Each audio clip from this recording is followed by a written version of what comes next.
সূরা আহকাফে এসেছে অবালাগা আরবাঈনা সানাতান, এবং 40 বছরে উপনীত হয়। 40 বছর বয়স পরিপক্ক হওয়ার বয়স। এটা আপনার জীবনের একেবারে মাঝখানের বয়স।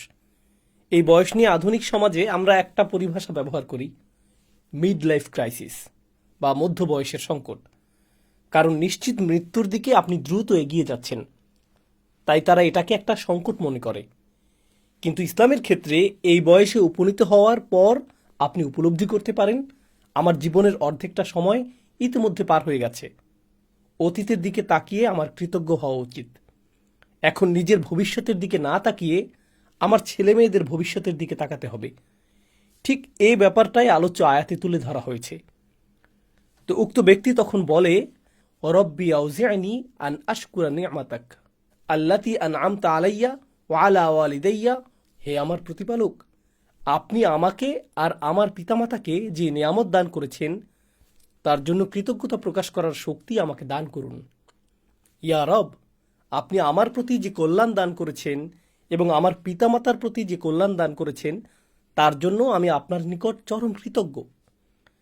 আমাদের বয়স যখন 40, আমাদের পিতামাতাদের তখন বয়োবৃদ্ধ হয়ে পড়ার কথা। আল্লাহ এখানে আমাদেরকে নিজেদের জন্য এবং পিতামাতার জন্য দোয়া করার শিক্ষা দিচ্ছেন। আয়াতের এই অংশটুকু আমাদের জীবনের অতীত নিয়ে। এরপর এসেছে ভবিষ্যতের কথা, ও আন আমালা সলিহান তারদাহু, আর আমাকে এমন সৎকর্ম করার সামর্থ্য দিন যাতে আপনি সন্তুষ্ট হন। এখন মৃত্যু যেহেতু খুবই কাছে, ইয়া আল্লাহ, আমাকে এমন সব সৎকাজ করার তৌফিক দান করুন যাতে আপনি সন্তুষ্ট হয়ে যান। ওয়া আসলিহ লি ফি যুররিয়াতি, আর আমার সন্তানদেরকে সৎকর্মপরায়ণ করে আমার প্রতি অনুগ্রহ করুন।